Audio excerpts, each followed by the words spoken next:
देश विदेश की सच्ची खबर सच के साथ।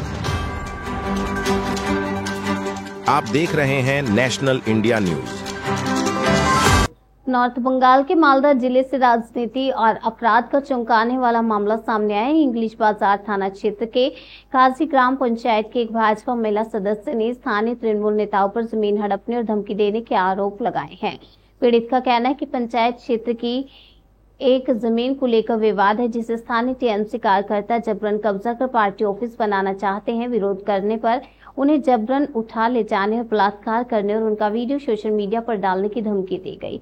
भाजपा सदस्य ने पहले इंग्लिश बाजार थाने के रथपाड़ी चौकी में शिकायत दी, लेकिन कोई कार्रवाई नहीं हुई। अब पुलिस अधीक्षक से शिकायत की गई है। घटना के बाद से आरोपी फरार है और भाजपा कार्यकर्ता तथा पीड़ित का परिवार दहशत में है। भाजपा ने तृणमूल सरकार पर सीधा हमला बोला है। वहीं तृणमूल प्रवक्ता का कहना है कि कानून से ऊपर कोई नहीं है, जो भी दोषी होगा उस पर कार्रवाई होगी। আমরা দেবত্তরা মাটি নিয়ে আমরা বাধা দিতে গেছি, আমাদেরকে হুমকি দিচ্ছে। কি বলছে? বলছে যে এখানে মার্ডার করে দিব, যারা বাধা দিতে আসবে তাদেরকে ওরা পার্টি অফিস করেছে। কৃষ্ণমণ্ডল বিশ্বজিৎ সিং। এরা কে?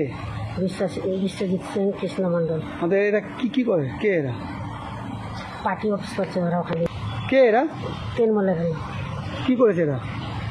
ওরা হুমকি দিচ্ছে আমাদেরকে, পার্টি অফিস করবে, এই করবে। জায়গাটা ওরা দখল করছে, আমরা বাধা দিতে গেছি। কেন হুমকিটা দিচ্ছে কেন? ওই যে আমরা মহিলারা সব বাধা দিতে গেছি, ওই জন্য হুমকি দিচ্ছে আমাদেরকে। কিসের বাধা? জায়গাটা ওরা দখল করছে, আমরা জায়গাটা করতে গেছি ওই জন্য। জায়গাটা কার?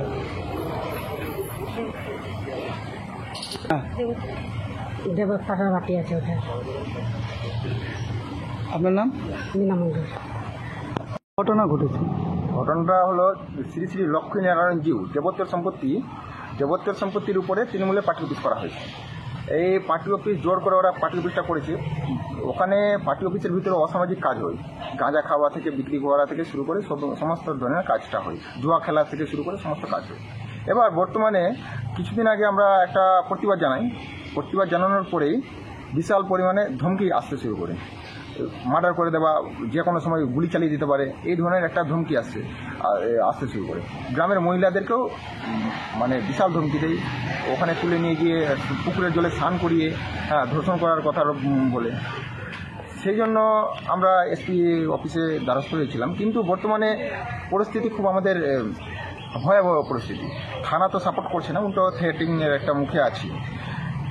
বারে অভিযোগ করেছি, কিন্তু আমরা পুলিশ প্রোটেকশন পাইনি। পুলিশ প্রোটেকশনের জন্য আমরা বারে জানিয়েছিলাম থানাকে, কিন্তু কোনো পুলিশ প্রোটেকশন তো হয়নি। উল্টো বরং যেহেতু ওরা তৃণমূলের পার্টি অফিস করেছে, ওরা নিজেরাই বলছে আমরা থানাকে একটা হাপ্তা দিই, টাকা দিই, ওই টাকার জন্য আমাদের পুলিশ আমাদের কিছু করতে পারবে না, আমাদেরকে অ্যারেস্টও করবে না, কোনো কিছু করতে পারবে না। সেই জন্য হয়তো আমাদের উপরে আরও চাপটা বাড়ছে। ওরা কারা? ওরা বলছে বিশ্বজিৎ সেন কৃষ্ণমণ্ডল। কে এরা? ওরা তৃণমূলের কর্মী, সক্রিয় কর্মী। বিশ্বজিৎ সেন হলো গ্রাম পঞ্চায়েত সমিতি যে আছে, পঞ্চায়েত সমিতি ওর বউ ওখানকার মেম্বার, ওই ইংলিশ পঞ্চায়েত সমিতি। এখন পরিস্থিতি কেমন? এখন পরিস্থিতি ভয়াবহ পরিস্থিতি, যে কোনো সময় কারো উপর হামলা হয়ে যেতে পারে, যে কোনো কিছু হয়ে যেতে পারে। আপনারা কি বাইরে বেরোতে পারছেন না? এখন পরিস্থিতি ওইরকমই ভয়াবহ, খুব সাবধানে একবারে, মানে বেড়ানো খুব মুশকিল হয়ে গেছে। নাম তোমার? আমার নাম বাপ্পা মন্ডল।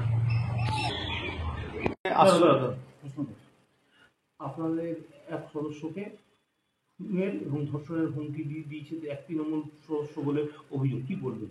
না, এটা আপনাদের টিভি চ্যানেলের মাধ্যমে শুনে জানতে পারলাম, কিন্তু এটাতে আপনারা আশ্চর্য হলেও পশ্চিমবঙ্গের শাসক দলের যে অবস্থান, তাতে আশ্চর্য হওয়ার কোনো কারণ নাই। কারণ তৃণমূল কংগ্রেস যারা করে, তারা মহিলাদের বাড়িতে গিয়েও ধর্ষণ করছে, ডেকে এনেও ধর্ষণ করছে, থ্রেড দিয়ে ধর্ষণ করছে, শারীরিকভাবে ধর্ষণ না করলে মানসিকভাবেও করছে। সেই জন্য এটা তৃণমূল কালচারের মধ্যে প্রতিষ্ঠিত আছে। সেই জন্য মালদাতে যে ঘটনাটা ঘটেছে বাগবাড়িতে, এটাতে যে বিজেপি দল বিরাট একটা আশ্চর্য হয়েছে, এরকম ঘটনা নাই। এটা পশ্চিমবঙ্গের মানুষ দেখতে দেখতে স্বাভাবিক হয়ে যাচ্ছে এবং ধর্ষণের রেট বেঁধে দিচ্ছে। যেখানে মুখ্যমন্ত্রী, সেখানে যারা ধর্ষণ করছে তারা উৎসাহ পাবে। এবং সেই ঘটনাটাই বাগবাড়িতে ঘটেছে, একটা জায়গাকে কেন্দ্র করে এবং তৃণমূলের যেহেতু ক্ষমতা, তার সঙ্গে প্রশাসনিক যে ক্ষমতা এবং অন্যান্য যে ক্ষমতাটা আছে, সেই ক্ষমতাটা তারা প্রয়োগ করেছে। পঞ্চায়েতের মেম্বার মহিলাকে ধরে এনে বলেছে তোকে ধর্ষণ করা হবে, লাগাতার করা হবে এবং সেটা ভিডিও প্রকাশ করা হবে। এইটা বলার পরেও যে তারা বুক ফুলিয়ে ঘুরছে সমাজের বুকে এবং মালদার বুকে, এটাতেই তো আশ্চর্যের ব্যাপার। মানে এইখান থেকে বোঝা যাচ্ছে প্রশাসন আর শাসক দল কোন অবস্থানে বিরাজ করছে।